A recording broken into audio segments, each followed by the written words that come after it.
Aujourd'hui, je vais vous parler du film Black Adam, sorti en 2022. Attention, spoiler à l'horizon, alors préparez-vous. L'histoire commence avec Teth Adam, un homme doté de pouvoirs extraordinaires, qui a été enfermé pendant des milliers d'années après avoir reçu des pouvoirs magiques.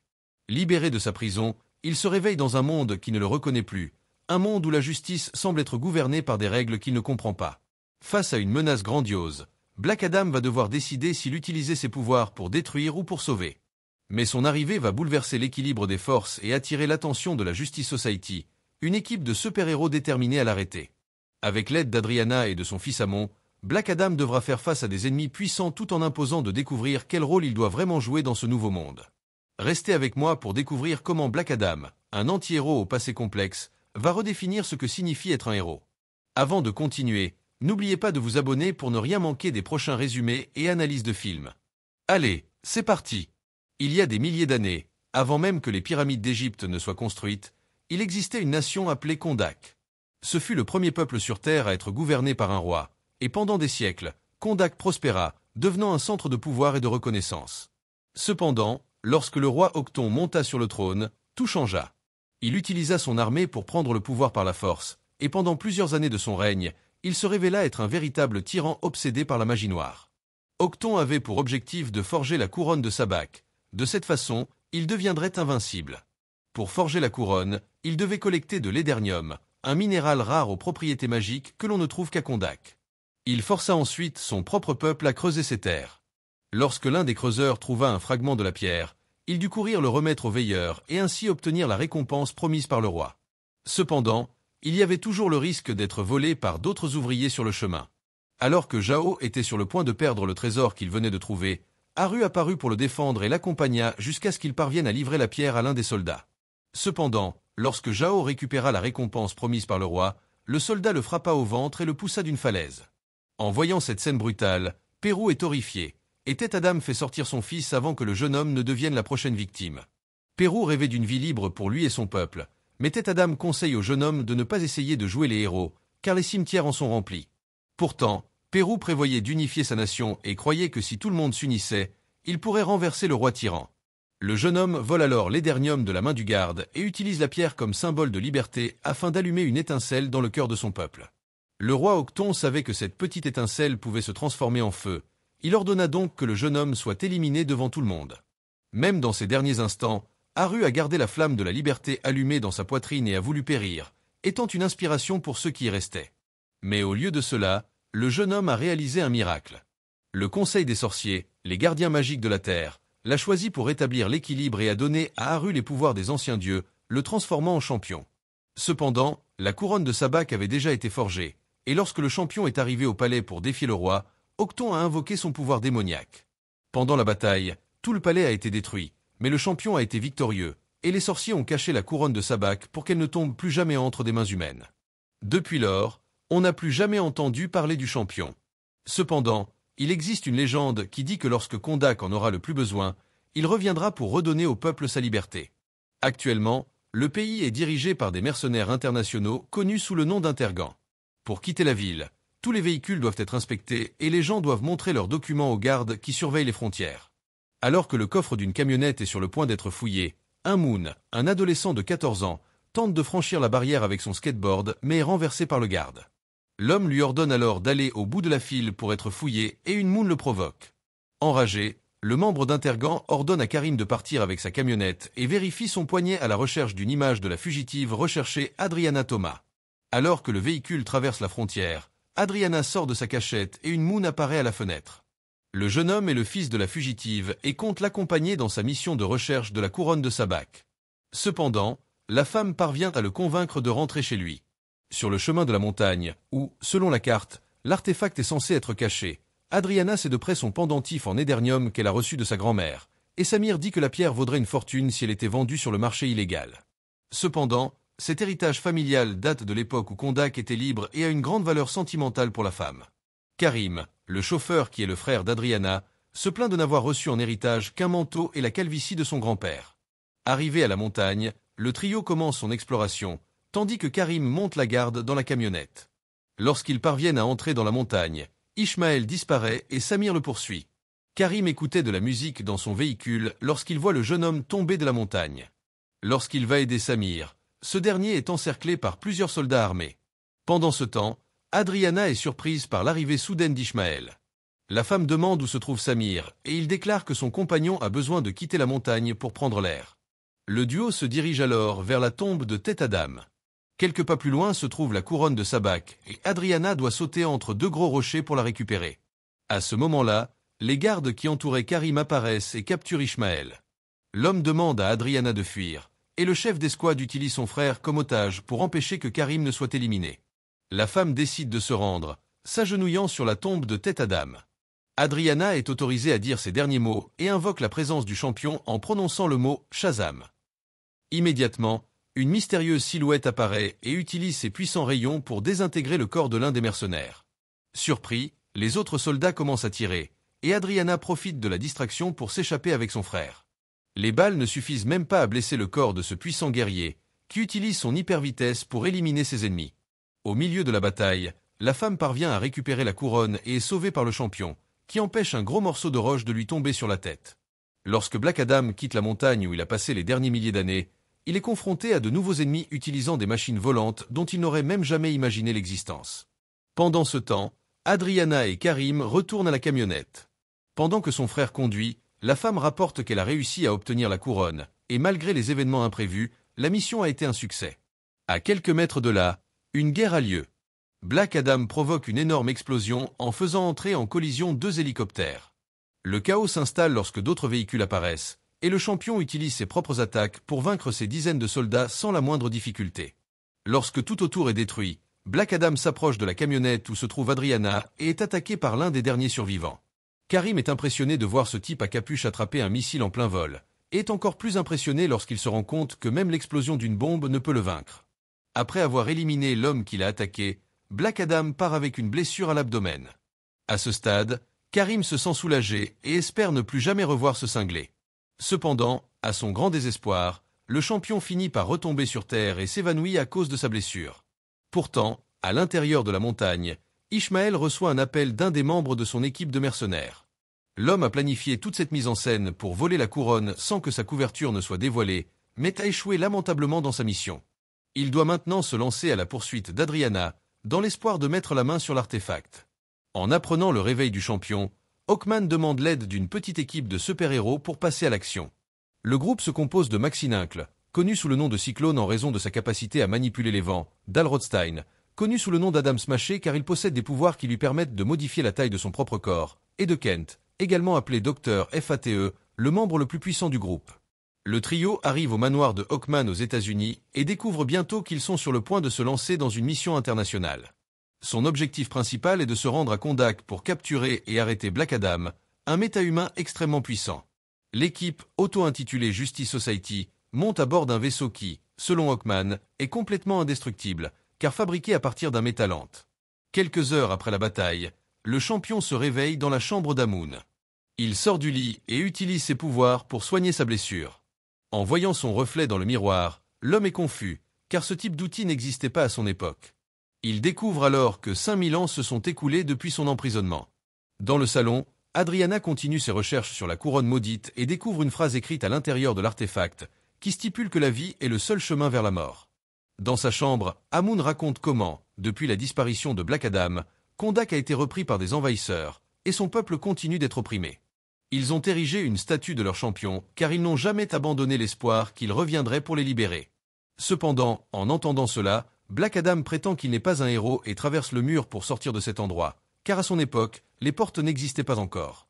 Le champion continue alors son voyage à la recherche de ce nouveau monde, et Amun utilise le passage secret de sa chambre pour le suivre sans que sa mère ne s'en aperçoive. Le vaisseau de la Justice Society est sur le point d'atterrir sur Kondak, et le docteur FATE explique le plan au reste de l'équipe. La meilleure chance qu'ils ont de capturer la cible est de lui faire dire le mot Shazam. De cette façon, Black Adam perdra tous ses pouvoirs et deviendra vulnérable. Après avoir volé le communicateur radio d'un des membres d'Intergan, Amun envoie un message à tous les soldats indiquant que le champion de Kondak est de retour. Le jeune homme est poursuivi par le garde, mais parvient à s'échapper avec son skateboard et tente d'attirer l'attention de Black Adam en faisant un triangle avec ses mains, qui représente un symbole fort de liberté pour son peuple. Amun est capturé, et sa mère arrive pour le sauver. Adriana parvient à convaincre le garde de laisser partir le jeune homme, mais elle est reconnue comme une fugitive et doit trouver un moyen de s'échapper. Les voyant en difficulté, Black Adam décide d'intervenir et affronte les gardes. Après avoir été touché à la tête, il jette l'homme dans l'espace et se retrouve encerclé par des snipers. Le guerrier se débarrasse rapidement de ses gars, et alors qu'il s'apprête à éliminer 2 de ses ennemis en survolant la ville, la Justice Society apparaît pour gâcher son plaisir. Black Adam libère ses victimes, et Carter Hall saute du vaisseau pour tenter de les sauver en activant son costume Hawkman. Il parvient à faire en sorte que les hommes atterrissent en toute sécurité. Cependant, cet acte héroïque ne sert à rien, car peu de temps après, le champion les frappe avec ses éclairs. Quelques minutes plus tard, le docteur FATE apparaît et ordonne à Black Adam de se rendre. Cependant, l'homme lui dit qu'il était prisonnier jusqu'à sa mort, et qu'il a maintenant l'opportunité de renaître en tant que Dieu. Il déclare donc qu'il ne s'agenouillera devant personne. Lorsqu'il est attaqué, FATE tente de distraire son adversaire en recréant dans son esprit le monde dans lequel il a vécu il y a 5000 ans. Alors que le champion est confus, observant tout ce qui l'entoure, Hawkman en profite pour l'attaquer, suscitant la colère de l'ancien prisonnier. Après avoir électrocuté son ennemi, Black Adam l'entraîne dans un combat aérien, et le docteur FATE doit intervenir dans le combat en renvoyant sa cible au sol. C'est maintenant au tour de Cyclone et d'Adam Smasher d'agir. Maxine utilise ses pouvoirs pour produire une tornade et tirer des rayons métalliques sur son adversaire pour tenter de le piéger. Cependant, Black Adam parvient à se libérer, et le docteur FATE tente à nouveau de l'arrêter.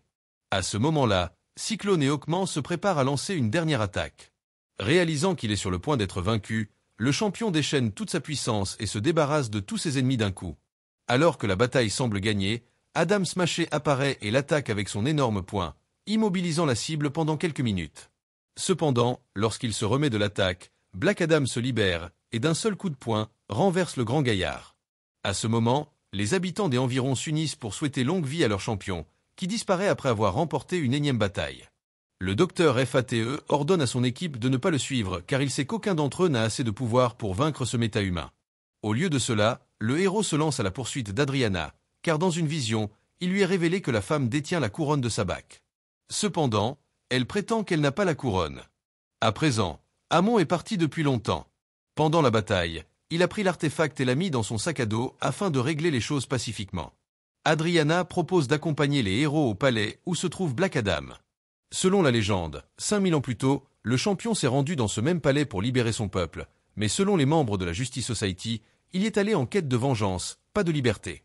Puis, au plus fort de sa colère, les pouvoirs de Black Adam sont devenus incontrôlables, et après avoir détruit le palais avec tous ceux qui s'y trouvaient, le Conseil des sorciers a été contraint de le considérer indigne des cadeaux qu'il avait reçus. C'est ainsi que le champion a fini par être enfermé dans un tombeau jusqu'à ce qu'il soit libéré par Adriana. Après avoir été confronté à la femme, Black Adam décide d'appeler à une trêve et d'écouter ce que ses ennemis ont à dire. Quand Amon arrive chez lui, il est surpris de constater qu'Ishmael est vivant. Ce qu'il ne réalise pas, c'est que l'homme est un traître et qu'il est allé là-bas pour voler la couronne. Il prend le jeune homme et son oncle en otage et ordonne à Amon de lui remettre son sac à dos. Cependant, afin d'éviter qu'un artefact aussi puissant ne tombe entre des mains dangereuses, Karim attaque Ishmael et ordonne à son neveu de fuir avec la couronne. De cette façon, il finit par recevoir une balle dans l'abdomen, mais donne à Amon suffisamment de temps pour cacher la couronne et s'échapper par son passage secret. Au cours de la négociation entre Black Adam et les membres de la Justice Society, Adriana reçoit un appel de son fils, qui l'informe de tout ce qui s'est passé. Le jeune homme lui dit qu'il se cache dans le bâtiment pendant que l'Intergan le recherche. Désespérée, la femme supplie le champion de sauver son fils. Lorsque Black Adam apparaît, il se rend compte qu'Amon a déjà été capturé et ordonne aux mercenaires de le libérer. À ce moment-là, le jeune homme est projeté dans les airs, mais le héros parvient à le sauver avant que son corps ne soit déchiqueté au sol.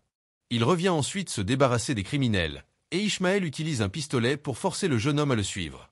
L'homme ouvre son sac à dos et demande où se trouve la couronne, mais Amon refuse de lui donner l'information. L'homme décide alors de le prendre en otage, suscitant la colère de Black Adam lorsqu'il découvre ce qui s'est passé. Enfermé dans le coffre d'une moto flottante, le jeune homme appelle sa mère et l'informe qu'il est coincé dans l'un des véhicules. En entendant cela, la Justice Society aide à fouiller les véhicules à la recherche du jeune homme. Black Adam fouille les motos une par une, et en constatant qu'Amon n'est pas là, il n'éprouve pas le moindre remords à éliminer le pilote. Hawkman tente de l'empêcher de continuer à prendre la vie des gens de cette façon, mais le champion refuse de suivre ses ordres. Finalement, Black Adam démonte le dernier véhicule et vérifie qu'Amon n'est pas non plus à l'intérieur. Ce qui s'est passé, c'est qu'Ishmael a utilisé ses partenaires comme appât pour distraire le champion pendant qu'il s'enfuyait avec le jeune homme. Au milieu de la bataille, le docteur FATE rendra visite à la maison d'Adriana, car il sait que la couronne y est cachée. Lorsqu'il arrive à l'appartement, il trouve Karim abattu par balle sur le sol. L'homme est à l'agonie, car il croit que ce sera le moment de son élimination. Alors, pour le calmer, le héros révèle qu'il est capable de voir dans le futur et déclare que ce n'est pas ainsi que Karim sera éliminé. Son destin est d'être électrocuté. À cette nouvelle, l'homme se sent soulagé mais se rend vite compte qu'il devra abandonner sa profession d'électricien. Alors que Karim est soigné sur le navire, Adriana est surprise par la présence de Ken. L'homme déclare que lui et son équipe trouveront Amon, et quelques minutes plus tard, le champion apparaît avec Hawkman, qui emmène 2 membres d'Intergan pour que leurs esprits soient fouillés par le docteur FATE. Cependant, Black Adam préfère une méthode plus primitive pour extraire des informations. Il menace de faire tomber les prisonniers d'une hauteur de plusieurs centaines de mètres s'ils ne répondent pas à sa question. Cependant, même après avoir obtenu les informations dont il avait besoin, l'homme chauve décide de les laisser partir, et Hawkman doit se dépêcher de sauver la vie de ses gars. Furieux que Black Adam tente toujours d'éliminer les criminels, le héros l'attaque. Ils détruisent toute la maison pendant la bataille, et accidentellement, en essayant de frapper son adversaire au visage, le champion finit par frapper la couronne. Avec l'artefact en main, il décide de travailler en équipe pour récupérer le jeune homme et compte utiliser la couronne comme monnaie d'échange. Pendant le voyage, le docteur FATE a une vision et découvre que Hawkman sera éliminé lors de la bataille à venir.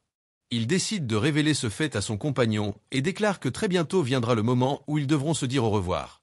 Peu de temps après, l'équipe arrive dans les montagnes d'Aladidia, et ils conviennent d'un plan stratégique pour éviter autant que possible qu'un membre de l'équipe ne se perde pendant la mission.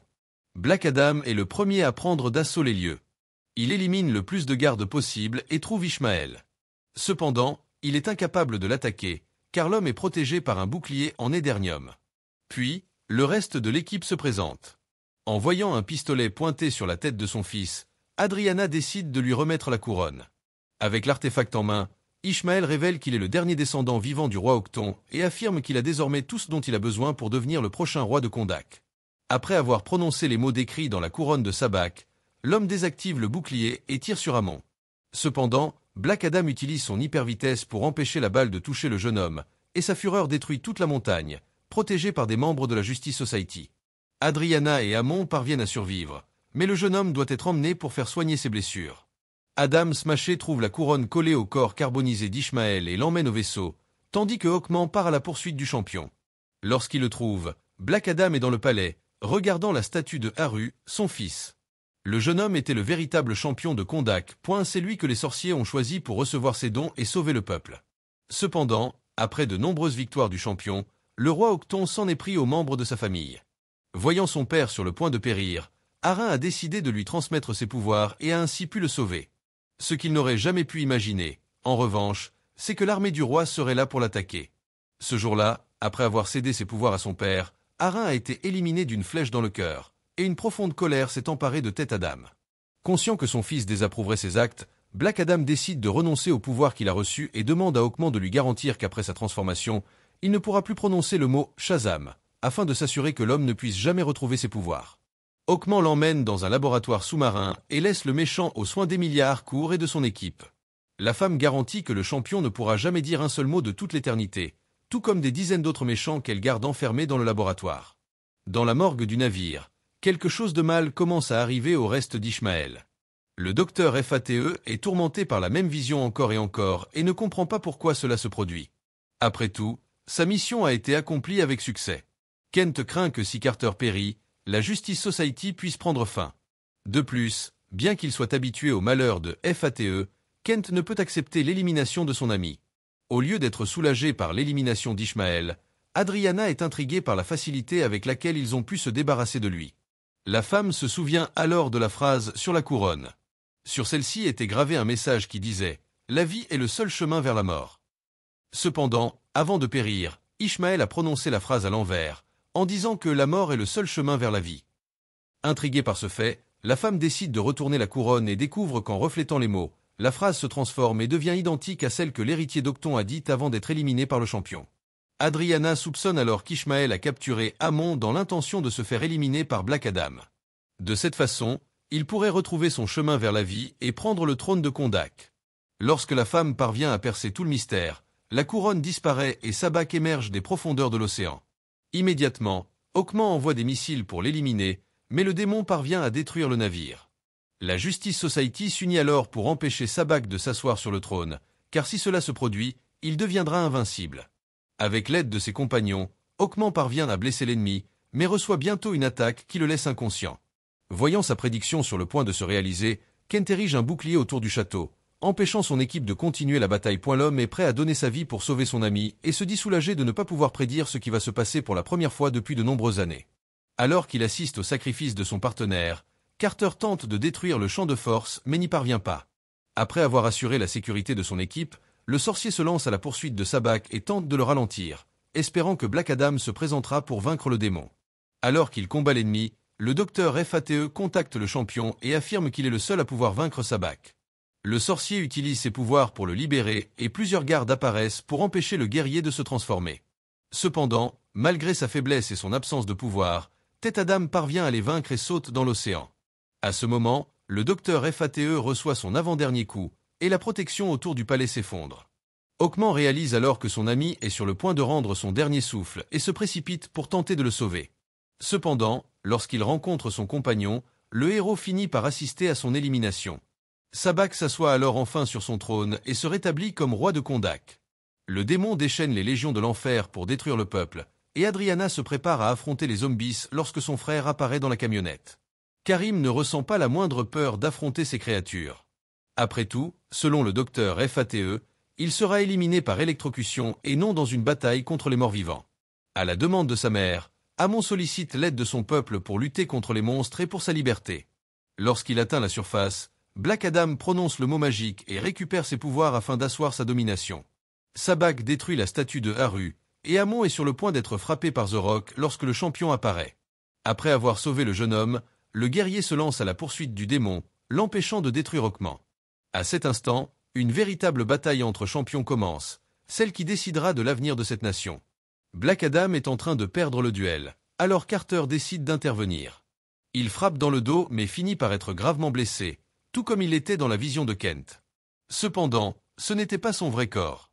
Le héros utilise le casque du destin pour créer différentes versions de lui-même et immobiliser l'ennemi, tandis que Black Adam utilise ses pouvoirs pour briser le corps de l'homme en deux.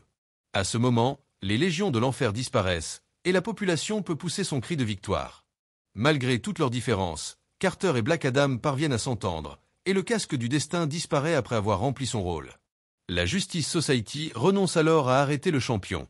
Après tout, il a sauvé ses gens. Le groupe retourne donc aux États-Unis et Black Adam s'assoit sur le trône. Le peuple lui demande de les diriger, mais le guerrier décide de détruire ce trône une fois pour toutes. Au lieu de devenir le dirigeant, il déclare qu'il ne sera que le protecteur de cette nation. De cette façon, Kondak peut enfin être libre. Alors, qu'avez-vous pensé de ce film? Laissez-le dans les commentaires ci-dessous. Et si vous avez aimé la vidéo, n'hésitez pas à aimer et à vous abonner pour plus de résumés de films. À la prochaine!